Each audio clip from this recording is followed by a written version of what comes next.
And this is what we all need to do with our customers. They need us to help them solve real problems that they're in a hole with. And our job is not to get in the hole with them. Our job is not to throw a rope down.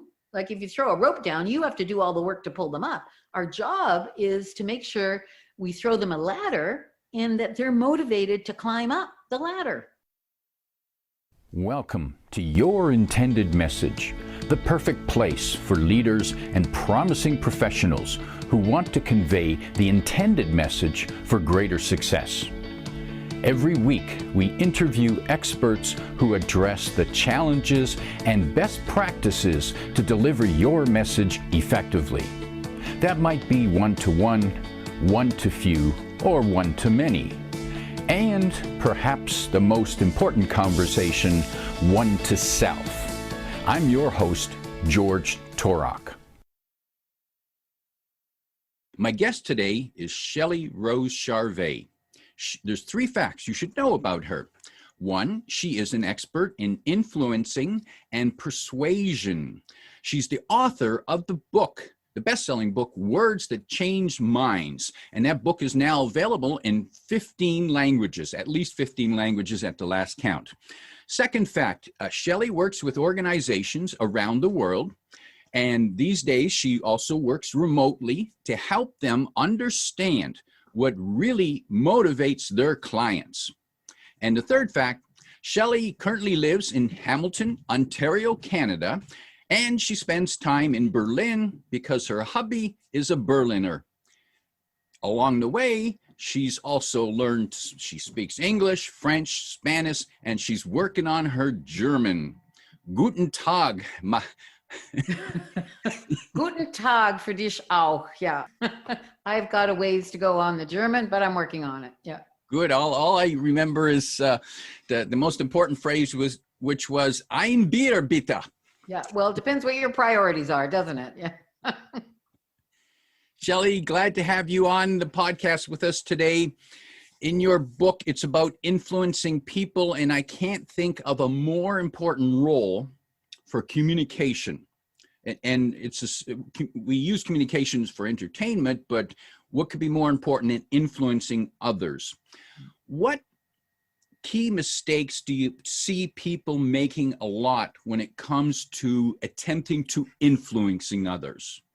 Well, the very first mistake that people make is that they unconsciously believe, like sometimes they're not aware of having this belief, they unconsciously believe that other people think the same way they do. So the mistake they make is they use the same strategy to convince other people that they used to convince themselves of something. And then they're shocked and dismayed when other people don't just leap onto their bus and go wherever they want. They go, well, what's wrong with those people? Don't they get it? Well, the issue is they need to get it in a way that is different than how I get it or how you get it. And that's one of the very big mistakes. So other people don't necessarily think like me. I can't find it hard to believe. I know, isn't it? What, are they weird? Is there something wrong with them? Didn't they go to school? Didn't they learn anything? Clearly they must understand me. And I'm a logical person. Why aren't they? Yeah. So how do we overcome that challenge? I suppose the first thing we need to recognize is that they aren't necessarily trying to be difficult. They just think differently, and not necessarily wrong, just differently. That's so right. How do we overcome that challenge? So this is what the book Words That Change Minds is all about. We need to understand that people have different values and criteria for making decisions. So what's important to me may not be important to them. Like one of the ways I like to convince people is I tell them things that are interesting. Well, interesting is my word for valuable and worth looking at. Wouldn't it be great if you asked somebody, well, how do you know something's worthwhile taking a look at? So George, let me ask you just for a minute. How do you know that something's worthwhile to take a look at? Something to take a look at, depending, you mean a product or a location? Yeah, a product or a service. Like how you have a limited amount of time like everybody else. So how would you know that a service, a product, a book is worth your time to go in more depth on? How would you decide that? Well, on a book, I would look at the title and I'd look at the summary to see if the topic and the promise is of value to me, or I see it as value. Okay, so then your criteria is it needs to look as if it's of value to you. Well, that's a different set of words than interesting. So if I know that about you, I'm going to say, hey, George, I found a book that I think might be of value to you.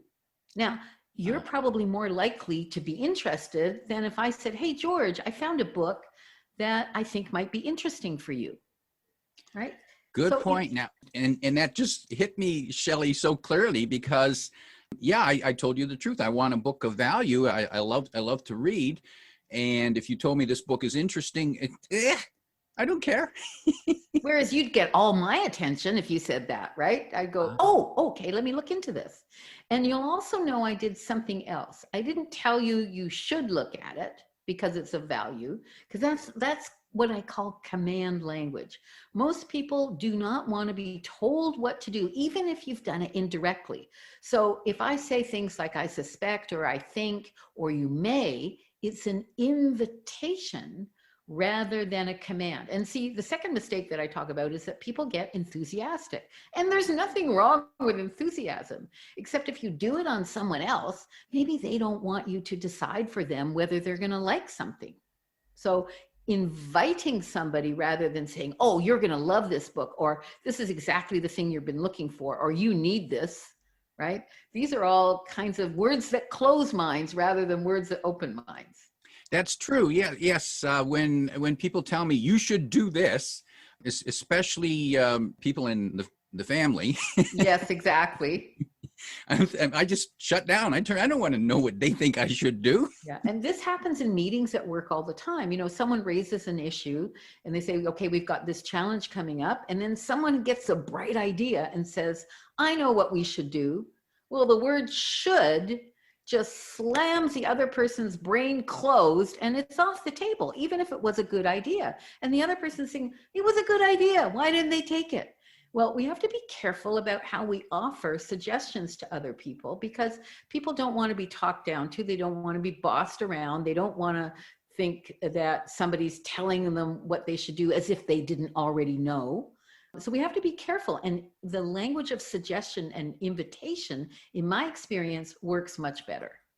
Now, that's interesting. That might explain some of the reasons why during the pandemic, some people are unwilling to wear a mask because they're told they should.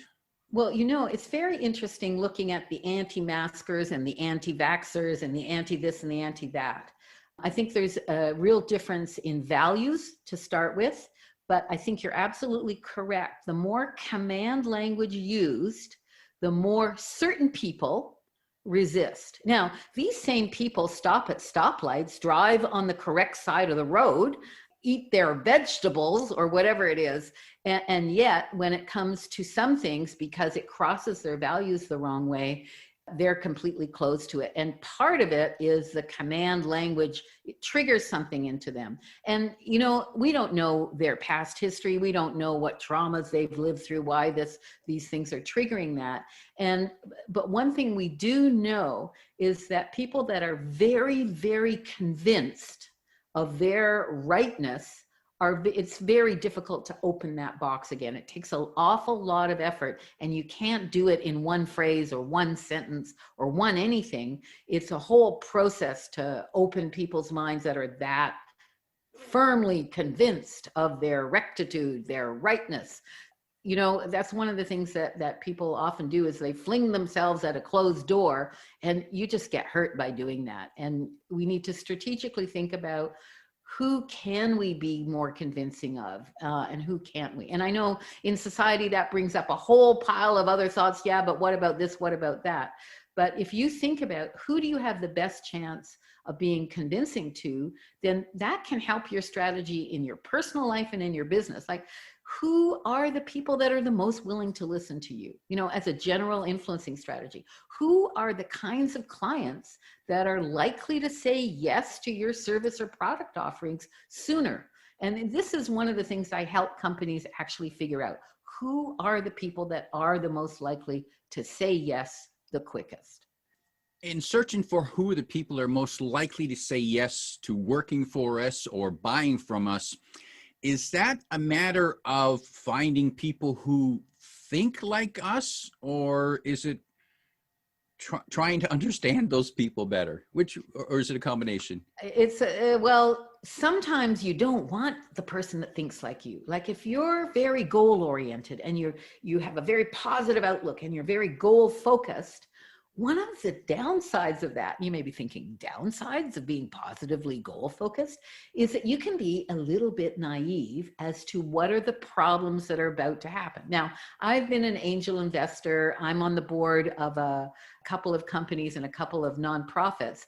And one of the things that I do is I help these very optimistic people figure out what are the challenges and obstacles that are going to come up in the way that need to be solved. And sometimes if you're so goal oriented, you need someone else, not necessarily to prick a hole in your balloon, but to say, hey, wait a minute, there's these things that are going to happen and we need to be prepared. The key is learning how to not only get somebody who's complementary, who's going to fill out the things that you need when you're looking for a teammate, for example, but also learning how to communicate with them. So if you have a preference for being very goal-oriented in your work, we call that being you're moving towards your goals, and you've hired a teammate to figure out what could go wrong and to fix it. That person is probably more problem focused, or what we call away from, that they see the things that we need to move away from or fix or solve. Well, both of you need to learn how to communicate with the other person. So if you're the goal focused person, I need to tell you the benefits. Well, when we find these obstacles, we'll be able to solve them quicker and get to our goals quicker. But if I'm talking to someone who has a preference for this problem focus and this away from, then I'd have to say, well, the reason we want to identify challenges before they happen is so we don't get blindsided by them. So we use away from language or toward language. And that depends on who we're talking to. And the same thing with your clients. Do you have clients that go, I want that, and they're in? Well, they're goal focused, they're toward. Or do you have clients who need your services because they're trying to move away from a problem? You can't convince them with benefits. You have to convince them with what problems will be fixed, solved, and negative consequences they won't have to deal with anymore. So it's really kind of important to get a sense of what is motivating that person or this group of people. You know, Shelle, while you're saying that, I never considered that before, but I can picture people I've worked with. And yes, there are those who have been focused on a goal, they want to deliver a winning sales presentation. And then there's others who the away from people because they just simply, they want to stop feeling so uncomfortable when they're speaking to others, when they're presenting. So there are two different types of people. And I never thought that they need different language. That's right. See, the people that are feeling uncomfortable and they listen to the language, they don't want to feel that way. They need you to show them that you've understood that. And you can say, this program will make sure that you're not feeling uncomfortable. You won't have to worry about what to say next. And you talk about all the things that they don't have to suffer from. Right? And then talk about the benefits. You can say, so that then you're more confident and you get the results you want. But if you don't do that first, it kind of misses the boat. Like it doesn't go into them. It kind of goes around. We're very finely attuned to picking up the language and the behavior that suits us at that time. And of course, really, we're not away from all the time or towards all the time. It's very contextual. You know, some people go on away from vacations. Like they just want to get away from their normal routine. Other people, back in the days when we could take vacations, would go, I want to go fishing or I want to go scuba diving. And that's a toward vacation. And I keep thinking you better talk about it with your family if you're going on vacation with them, because some of them may be going towards and others are going away from. So something to talk about. So direction of movement. Yeah. Movement is critical. And the way we can discern that is by listening to the type of words. Are they pursuing, or are they running away from? Exactly. And running away doesn't mean you don't want to deal with the problems. It means that the problem is the motivation trigger. You go, oh, I've got to do something about this. I've got to prevent it or avoid it or fix it. If you can ask a question, and that will help you decode where someone is, or you can just listen to them. The question to ask is, why is this value or this criterion important to you? So from our conversation a little earlier, why is it important to you that something be of value to you before you look into it? Why is that important? Because I don't like to waste my time or money, even though I do at times. So, because I don't like to waste my time or money, that's an away from answer, right? So when you ask the question, why is their value or their criterion important to them? They will tell you either because I want something or because I want to avoid something. And that is the indicator. And just in normal speech, without even having to ask that question, listen to what someone says after the word because. But because is a signal that they're either going to move towards something or away from something. And you can get a real sense of where someone is just live in a conversation, right? But, you know, if you want to do this more automatically, we've developed a software tool that's embedded in Outlook and soon to be in Google Chrome that will automatically identify these triggers. That they come from a profiling tool called the Language and Behavior Profile, or Lab Profile for short. And our tool, which is called Libretta, enables people to like download it as an add-in into email. And when you receive an email that you think you better think about before you answer, like maybe it has consequences if you don't say the right thing, then the tool, Libretta, will actually identify toward and away from. It'll tell you whether the person likes to decide for themselves or wants your outside guidance. It tells you whether they want options, like lots of choices and possibilities, or if they want a procedure, they want to know how to do something, or they want to know what the next steps are. And then you can answer the email, and Libretta will tell you whether or not it fits. It gives you a fit score. Does your answer fit the incoming email? And it'll tell you what to adjust. And anything over 50% on the fit score is good to go. It's good enough. So we can't tell you what to say in this piece of software, but what we can do is show you what language to use to best get your communication across for what was motivating the other person at that time. So it's not a personality profile. It's about motivation. Now that's fascinating, because I think people really mess up when using email, and a lot of angry, poorly written emails have been sent. And that software could save and a lot of relationships. How can people find that? They just have to Google libretta.com, Libretta.com. It's a very small monthly subscription. And right now it's in Outlook for Windows. And shortly, we're working on the last programming. It'll be in Google Chrome, which means you can use it in any Google Doc. Oh, fabulous. Okay. And I'll be sure to include a link to that in the description of the podcast. Shelle, in the book, the subtitle is 14 Patterns for Mastering the Language of Influence. 14 patterns. Now, that to me seems like a lot to keep track of. Might there be 1, 2, or 3 patterns that are most prominent, most relevant, that people, I'm not going to say should, but could, if they're going to invest their time to learn to recognize, what might be those 1, 2, or 3 patterns? So are you asking me which ones are of the most value? Most value. You got it. Just wanted you to know I was listening. Can I also decode your question before I answer it? You asked, like, there are 14 patterns, and yes, you're right, there are a lot, but they're for different purposes. So you don't always have to use all 14. But your question, embedded in your question, was a hint for how I need to answer. Embedded in your question was, is there 1, 2, or 3 patterns that are of more value, right? That's what you asked me. Well, you didn't say what is the right pattern to use for this, or how do you use this if there's 14 patterns. You did not ask me for a procedure on how to use the language and behavior profile or how to use the patterns in the book. You asked me, is there one, two, or three patterns that are of most value? And what that is an indicator of, at that moment in time, you're motivated by the options. And you don't want too many, but one, two, or three possibilities are okay.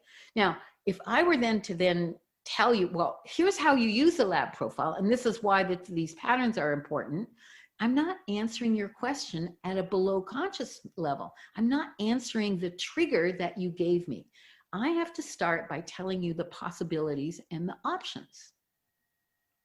Does that make sense? Yes. Yeah, you're right.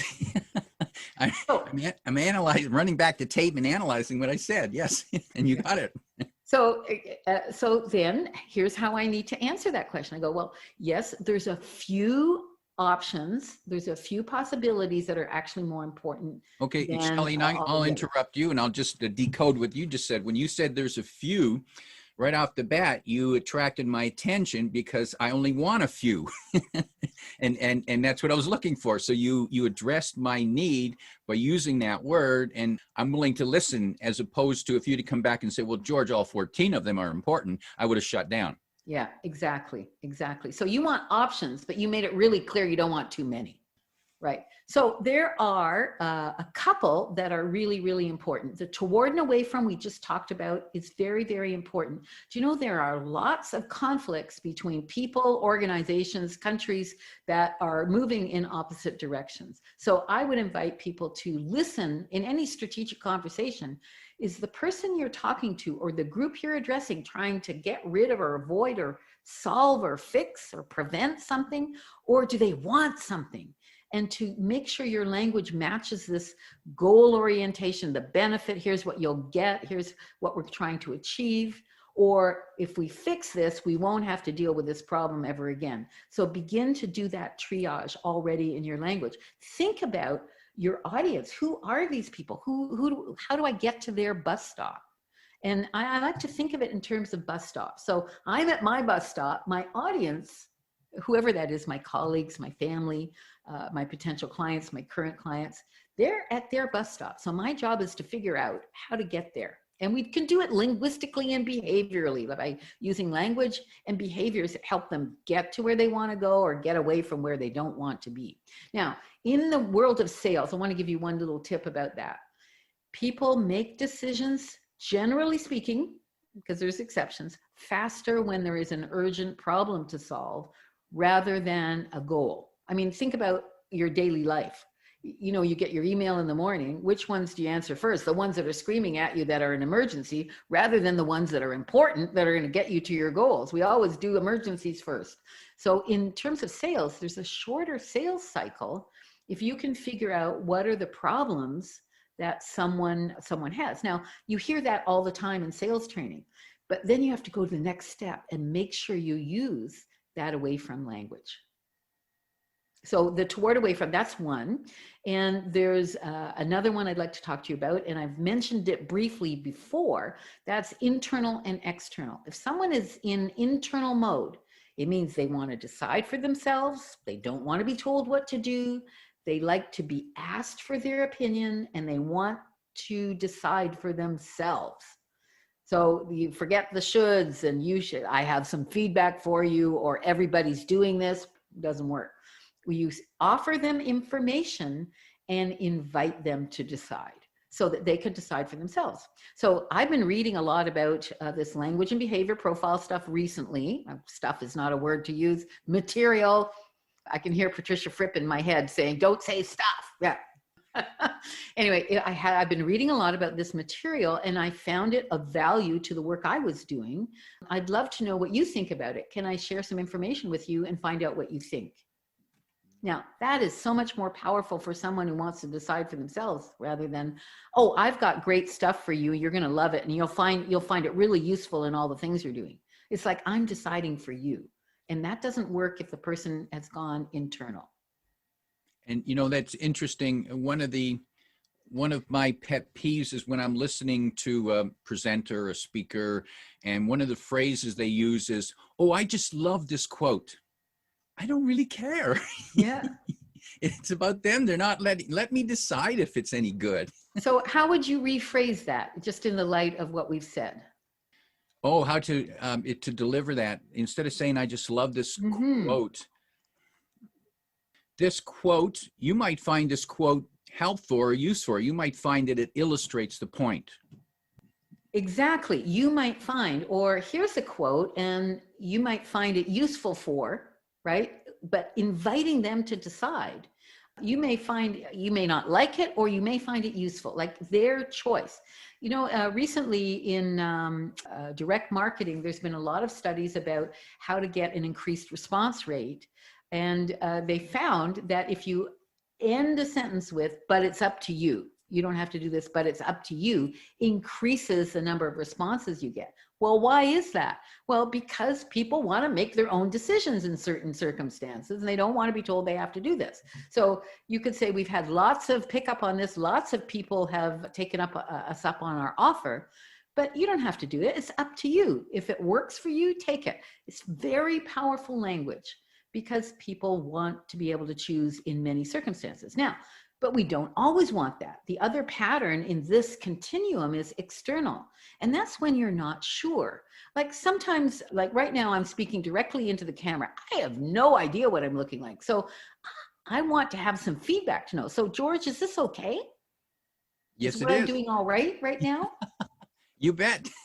Oh, well, great. Now, So sometimes we need to get that feedback because I'm not looking at the image on the screen, I'm looking at the camera. Or there's times when organizations really, in my opinion, should go external, like to their customers. You know, when customers are upset, sometimes they think, oh, these customers are so unreasonable. Well, the customer has a message. And if you're internal, when the customer is trying to tell you something, you dismiss the message that the customer is trying to get to you, when in fact, hidden in there somewhere could be some very, very useful information. And when you're doing surveys or trying to figure out what customers want, it's important to be external to them, like let their comments come in. Believe them when they tell you something and don't just judge it as good, bad, right, wrong. can Yeah. can we shift from one to the other? Yeah, these are not personality traits. These are motivations. And so they shift by context and you can even shift them voluntarily. Like, so for example, I can shift myself into external when I'm getting feedback from people and let it in and take it in. As a trainer, when I'm training people in these skills, one of the most important things I do is establish my credibility. Why? So that people who are learning from me will drop the internal and go, well, I don't know if that's a good idea. Well, I'm not convinced. And they go external to my expertise so that they can take it in and learn it. If you haven't correctly or enough established credibility, your audience will stay skeptical. And instead of taking in what you say, they evaluate what you say. So they're going, I'm not sure I agree with that. Oh, that I agree with. That's a good idea. I could think about that.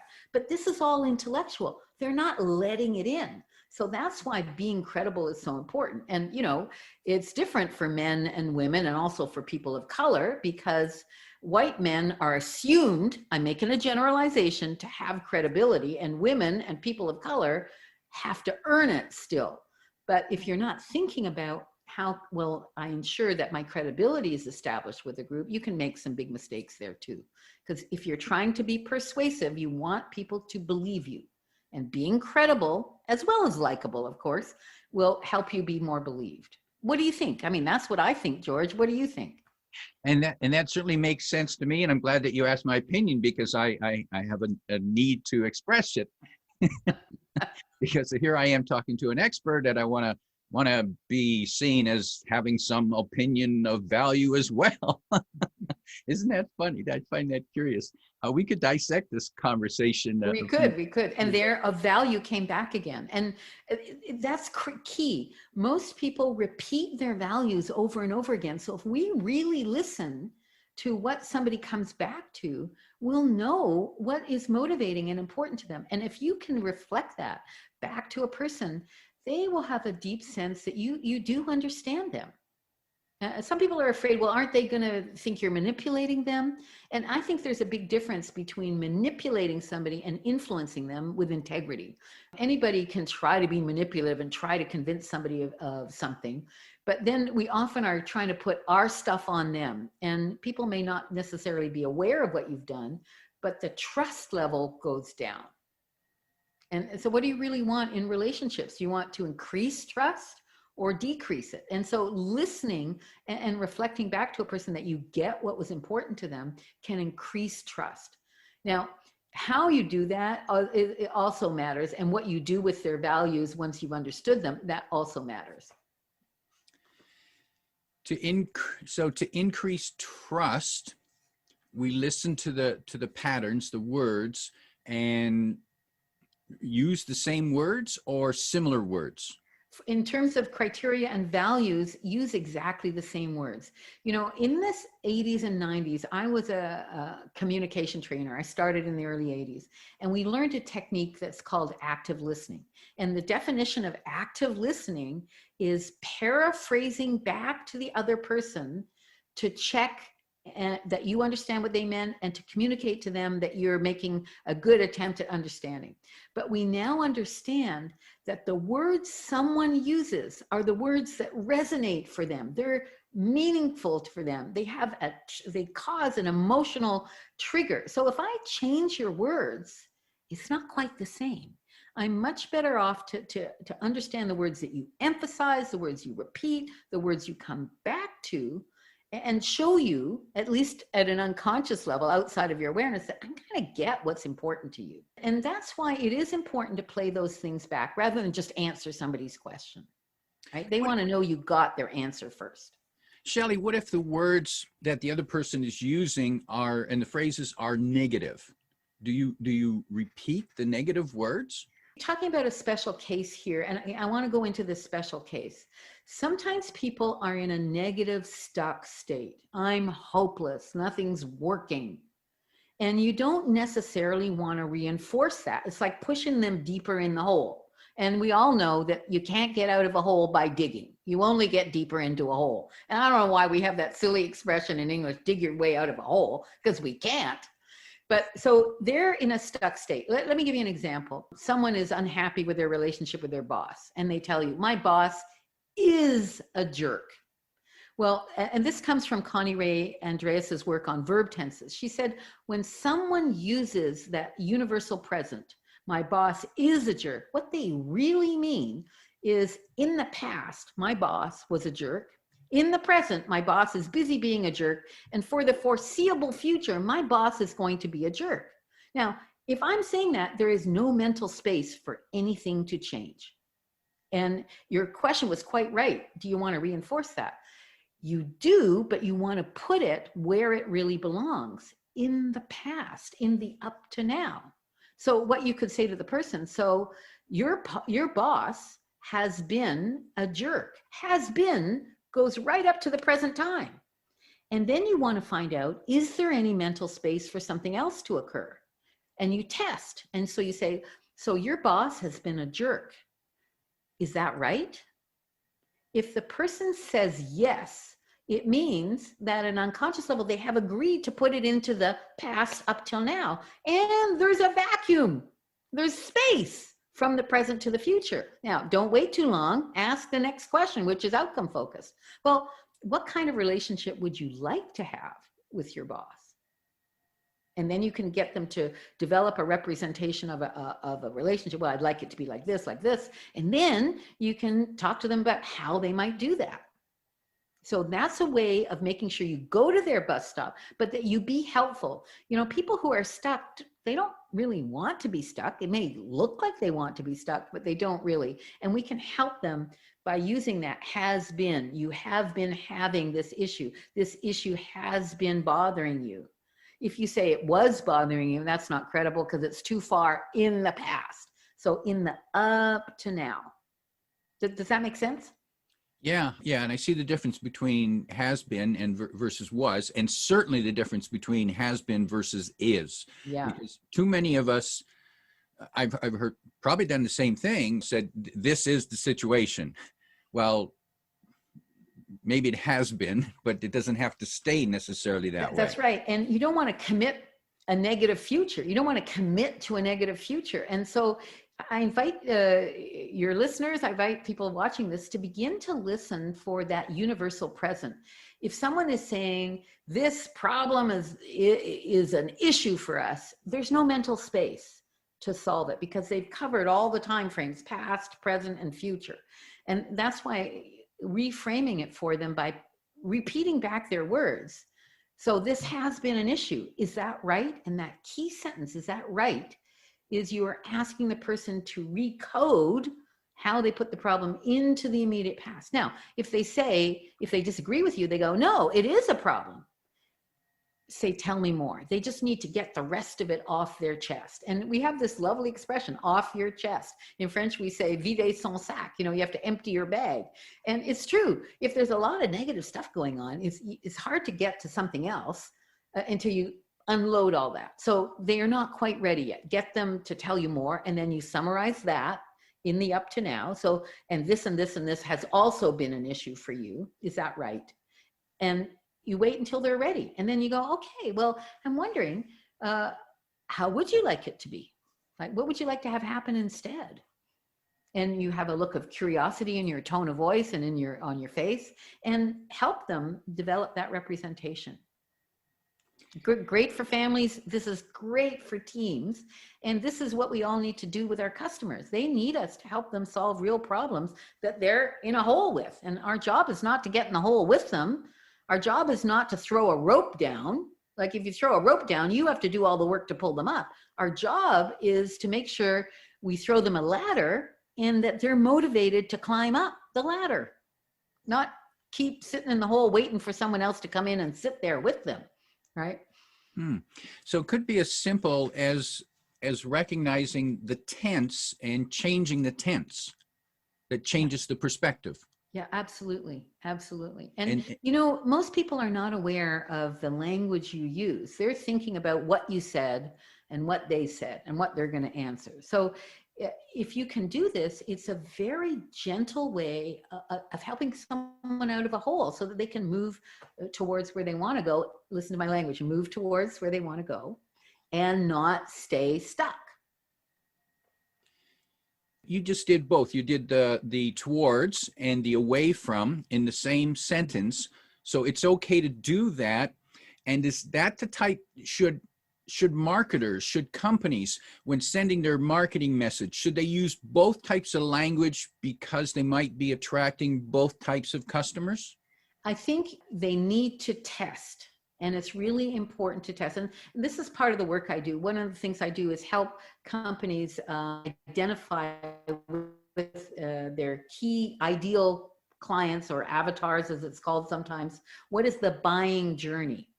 And the only way to know is through testing. So I actually help them develop what is the buying journey, but then we have to test it and refine it. I'll give you an example. Somebody who lives not far from us, George, back in the days when you could start your day with a cup of coffee, I would have coffee with a group of people at Tim Hortons. And one of the gentlemen was an engineer, and his small business is creating sunrooms for people. And I asked him one day, because I was curious, because of course he does Google Ads to get customers. And I said, so do your customers buy because they don't like how dark it is in the winter and how small their places are and they want to open them up with a sunroom? Or do they buy a sunroom because they want more light? Right? One is away from, one's toward. They don't want the dark and it's too small, or they want more room and more light. And he said, well, I don't know. And I said, would you be into testing? So I wrote the ads for him. Right? Some in away from language, some in towards, and set it up in Google to do a test. And what was interesting is up to then, all of his ads had been toward. More light, more space, more this, more that, because that's how he's thought about it. And what happened is we saw almost the same number of clicks on the away from as on the toward. Now, that does not mean you put toward and away from language in the same ad, but it means you need to talk to away from people and toward people about their sunrooms. Sometimes you need to use both. So it's a process of guessing and testing. So I help people with that guessing and figuring out how to test. Right. And with advertising today and the fact that you get quick responses or non-responses can really let you know quite quickly what are the motivators? And one of the other things to find out is in someone's buying journey, like they don't just come across your site and all of a sudden they buy stuff. In their buying journey, which step are they the most external? Like they're looking for a solution, but they don't know the answer, because that is the step where you potentially can have the greatest impact and get the quickest positive responses back. So I help companies figure that out. Shelle, my last question to you before we wrap up is this: if you could put it in one sentence to tell people why they should look at your book, Words That Change Minds, what would you say? I would say if you're willing and able and you want to look at how your customers and your team function differently from you, and if you want to figure out how to motivate them better or how to be more convincing, it might be interesting or it might be of value to you to have a look at the book. And I plan to go back and read it again, because there's a lot of useful material in there that takes time to internalize. Yeah. And my guest today is Shelle Rose Charvet, helping you go to their bus stop, but it's up to you. It's always up to you. If you like what you heard, remember to like, comment, and share this podcast. Come back every week for more practical insights to help you deliver your intended message. I'm your host, George Torok.